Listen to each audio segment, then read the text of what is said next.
안녕하세요. 연선생 운명치유타로 멘토 연선생입니다.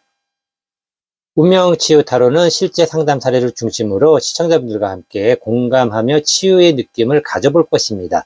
일부 상담 내용은 개인정보 보호를 위해 실제와 다를 수도 있음을 알려드립니다. 언제쯤 사랑하는 사람 만나서 행복하게 살 수 있을까요?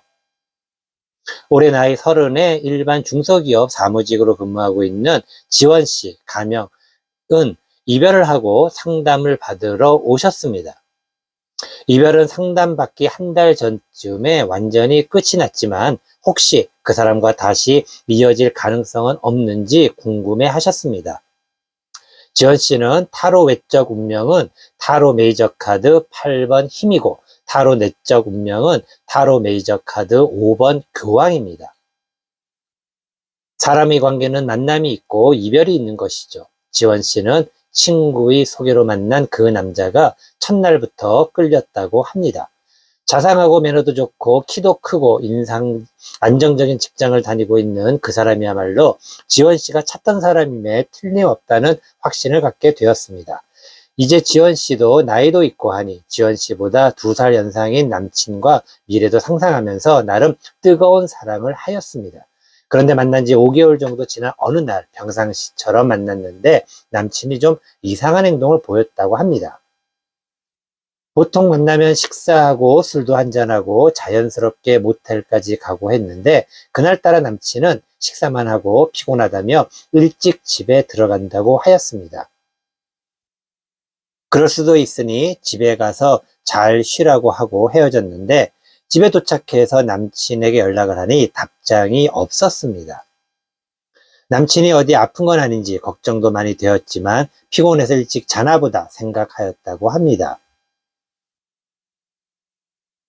다음날 연락을 해도 남친에게 답장이 없었습니다. 지원 씨는 회사 일이 손에 잡히지도 않고 애가 타 들어갔습니다.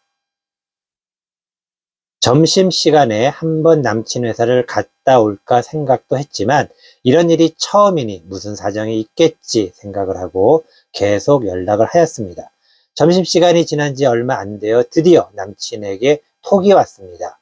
일이 바빠서 지금에야 연락한다며 며칠 일이 많아 연락하기 힘들겠다는 내용이었습니다.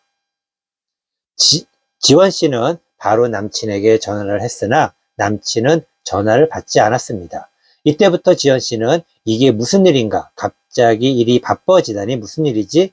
그리고 전화는 왜 안 받는 거지와 같은 많은 의문이 생기게 되었습니다. 그리고 이때까지도 남친과 이별이라는 것은 상상할 수도 없었습니다. 그렇게 불안하고 초조한 시간이 며칠 지나고 남친을 만나게 되었습니다. 평상시 만나던 것처럼 남친과 식사를 함께 하였고 회사에 무슨 일이 있나 너무 힘들지 않냐 물어보았고 남친은 괜찮다 가끔씩 이런 식으로 일이 바쁠 때가 있다는 이런 이야기가 오고 갔습니다. 남친은 지원 씨가 술 한잔 하자는 이야기에 피곤해서 집에 일찍 들어가 봐야 한다 하였습니다. 지원 씨는 너무 속상해서 결국 화를 냈다고 합니다. 남친에게 회사가 바쁘다며 연락도 제대로 안 해주고 오랜만에 만났는데 이렇게 후다닥 집에 들어간다는 이야기를 할 수 있느냐며 남친에게 따진 거였습니다. 이게 웬일인가요? 지원 씨는 남친에게 이렇게 투정을 부리면 남친이 위로해 주면서 좀 이해해 달라고 따뜻하게 이야기를 해줄 것을 기대했는데 남친은 오히려 피곤하다는데 꼭 이렇게 잡아둬야 하겠냐고 하면서 화를 내며 자리에서 일어나 나가버렸다고 합니다.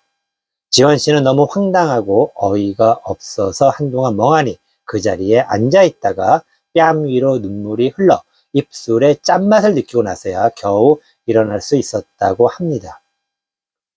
지원 씨는 너무 그날 황당하게 헤어지고 집에 돌아온 지원 씨는 남친에게 아무런 연락을 안 했다고 합니다. 남친에게도 그날 연락이 없었다 하네요. 그리고 그 다음 날도 연락이 없었고 5일째 되는 날 지연 씨가 결국 왜 연락이 없냐라는 톡을 보냈다고 합니다. 퇴근할 때쯤 남친에게 답장이 왔는데 이 정도면 헤어진 거 아니냐라며 답장이 왔다고 합니다. 화들짝 놀란 지원 씨는 남친에게 바로 전화를 했지만 통화를 할 수가 없었습니다. 갑자기 이별이라니, 짜증 한번 낸 거 가지고 이별이라니, 이게 웬 난리벼락.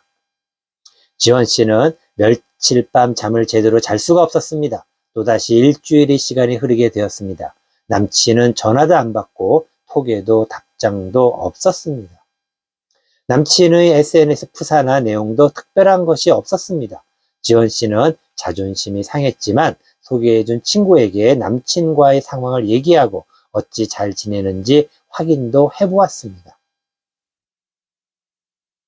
그 친구 이야기로는 남친이 지원 씨랑은 잘 맞지 않는 것 같다 라고 이야기를 들었다고 합니다. 아무래도 남친이 변한 이유를 알 수 없는 지원 씨는 남친 회사 앞에 가서 기다렸고 결국 남친을 만날 수 있게 되었다고 합니다. 지원 씨를 본 남친은 약간 놀라는 표정이었지만 잘 왔다며 근처 카페로 앞장서 들어갔습니다. 카페에 아아와 라떼 한 잔을 사이에 두고 두 사람은 잠시 시간을 가졌고 지원 씨는 그 짧은 시간이 가슴에 큰 항아리를 얹어 놓은 답답함이었다고 합니다. 남친이 잘 지냈냐고 물어보았고 지원 씨는 속으로는 너 같으면 잘 지냈겠냐 라고 대꾸하고 싶었지만 꾹 참고 마음을 짓누르는 큰 항아리와 함께 심호흡을 하며 그럭저럭 일하고 우물우물 이야기를 하였습니다. 지원 씨가 아를 한 모금 마시고 이야기를 꺼냈습니다. 친구가 그러는데 나랑 잘 안 맞는 것 같다는 게 무슨 말이야? 남친은 얼굴색도 변하지 않고 호흡도 숨가뻐 보이지 않는 편안한 느낌, 안락한 자세로 툭 내뱉듯이 응, 말 그대로 둘은 잘 맞지 않는 것 같아. 지원 씨는 잘 맞아서 그동안 만났던 거 아니야? 라고 응수하였습니다. 남친은 처음에는 잘 챙겨주고 잘 따라주는 게 좋았는데 점점 내 자유를 구속하는 것 같더라고. 지원 씨는 살짝 어이가 없었지만 최대한 차분하게 그래도 이렇게 갑자기 바뀔 수가 있어? 라고 의문을 제기하였습니다. 남친은 갑자기는 아니고 한 달 전부터 서로 안 맞는 느낌이 있었는데 요새 바빠서 피곤한데 날 너무 힘들게 하더라고. 그래서 안 맞는구나 생각했고 얼마 전에 배려해주지 않는 것을 보고 이제 정말 아니구나 라고 결심했어. 지원 씨는 둘이 관계가 긍정이 아닌 부정으로 가는 것을 더 이상 막을 수 없는 한계를 느끼며 가라앉은 목소리를 가다듬으며 사랑했다는 말이 이렇게 유효기간이 짧은 거니? 그리고 더 이상 안 맞으면 솔직히 이야기를 해야지. 전화도 안 받고 톡도 일찍 할 수가 있어? 이제서야 슬슬 화가 나기 시작한 지원 씨는 따지듯이 물었습니다.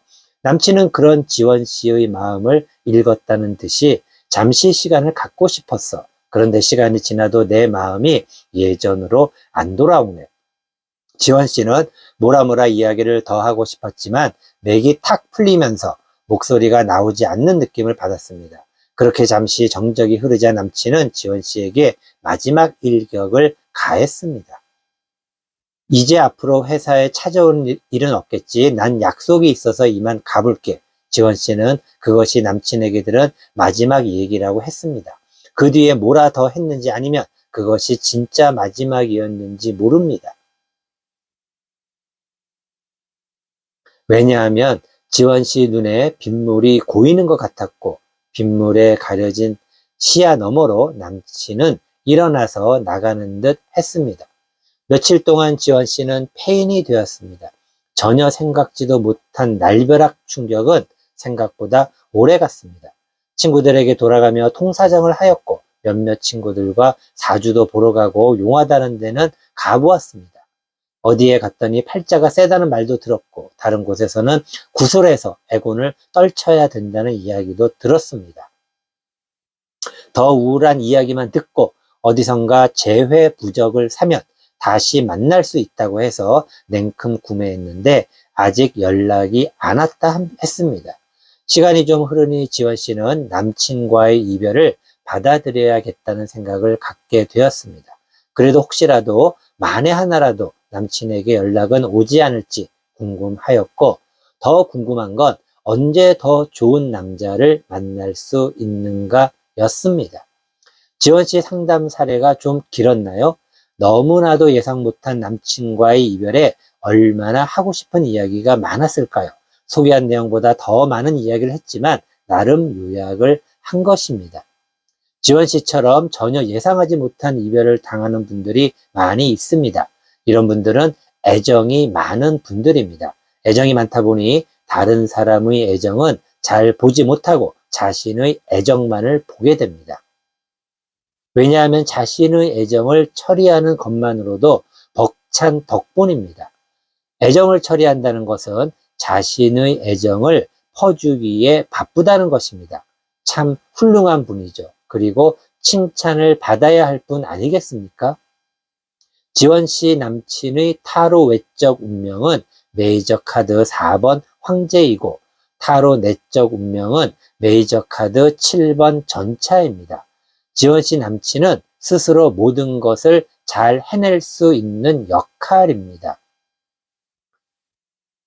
스스로 잘 해낸다는 것은 눈에 보이는 행동이나 행위를 잘 해낼 수 있다는 것입니다. 스스로 잘하는 남친에게 지원 씨가 너무 많은 애정을 퍼부은 것입니다. 대부분의 사람들은 애정을 퍼부어 주면 너무 좋아할 것입니다. 하지만 남친은 필요 이상의 애정은 불필요하다고 생각합니다. 남친이 애정을 불필요하다 생각하는 것이 아니고 남친이 주는 것 이상의 애정을 받으면 부담스럽다는 것이죠. 어쩌면 다른 분들도 그럴 수 있다고 생각하지만 지원 씨 남친은 특히 그러한 주고받는 것에 중심을 확실히 잡고 싶어 합니다.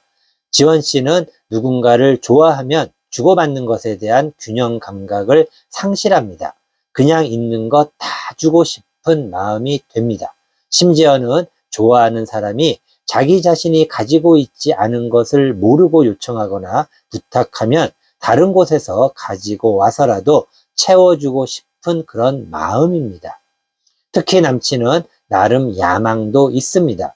아마도 지원 씨의 애정이 남친의 야망을 채워주었다면 좀 더 관계가 지속될 수 있었겠죠. 하지만 지원 씨에게서는 남친이 야망을 채울 수 없다는 것을 알게 되었겠죠. 결국 두 사람은 애정의 균형에서 너무 큰 차이를 극복하지 못한 것입니다. 아마도 지원 씨가 남자를 만나서 사랑에 빠지고 바로 찾아왔다면 좀 더 두 사람의 관계가 지속될 수 있는 조언을 해줄 수도 있었을 것입니다. 그러나 조언이 각자의 역할을 끌고 가기에는 많은 노력이 필요합니다. 지원 씨가 일찍 오셨더라도 최소 3번 정도는 상담을 받아야 할 필요가 있었을 것입니다. 그런 지원 씨는 언제 정말 사랑하는 더 좋은 남자를 만날 수 있을까요? 지원 씨는 사랑하는 남자를 조만간 만날 것입니다. 어쩌면 상담을 마치고 돌아가면서 이미 마음속에 다른 누군가에 대한 애정이 살짝 올라오는 것을 느꼈을 수도 있습니다. 지원 씨에게 연애란 것은 항상 오픈 마인드입니다. 마음의 문이 열린 사람에게는 당연히 많은 기회가 항상 있습니다. 그래서 지원 씨가 새로운 남친을 만나는 것에 대해서는 걱정하지 않습니다. 그리고 새롭게 만나는 남친은 더 좋은 남친일 것입니다. 그러나 이제 지원 씨는 더 좋은 남친보다는 지원 씨를 필요로 하는 남친을 만날 시기가 되었습니다. 지원 씨를 필요로 하는 남친은 지금 지원 씨가 가지고 있는 여러 가지를 활용할 수 있는 사람입니다. 지원 씨의 능력을 펼칠 수 있는 장소가 남친이 되어야 한다는 것입니다. 2022년은 지원 씨에게 선택의 순간에 결정을 잘해야만 하는 타로 올해의 사명이 있습니다. 선택의 순간에 결정을 잘하는 것은 결국 자신의 의지로 선택하고 결정하는 것입니다. 지원 씨의 의지는 자신의 능력과 역량을 펼칠 수 있는 남친입니다. 혹시라도 다른 사람들에게 부족하더라도 지원 씨 의지대로 결정해야 합니다. 반대로 하더라도 상관없습니다. 대신 똑같은 결과가 되풀이 되어도 절대 실망하거나 방황하시면 안 됩니다. 지원 씨는 올해 2022년 6월 달이나 7월 달에는 상담을 한번 왔으면 하는 아쉬움이 있네요. 어쩌면 9월 달에 지원 씨의 의지대로 남친을 결정 못한 결과 덕분에 예전과 똑같은 황당함이나 아픔으로 패인이 될 수도 있습니다. 혹시 시청자분 중에 지원 씨가 있으면 더 늦기 전에 연락 주세요. 실제 상담 사례를 가지고 운명치유 타로 진행해 보았습니다. 시청자분들의 이해를 돕고자 상담 내용은 편집을 하였습니다. 오늘도 연선생 운명치유 타로를 시청해 주신 분들께 감사드립니다. 항상 시청자분들과 구독자분들 행복하세요. 감사합니다.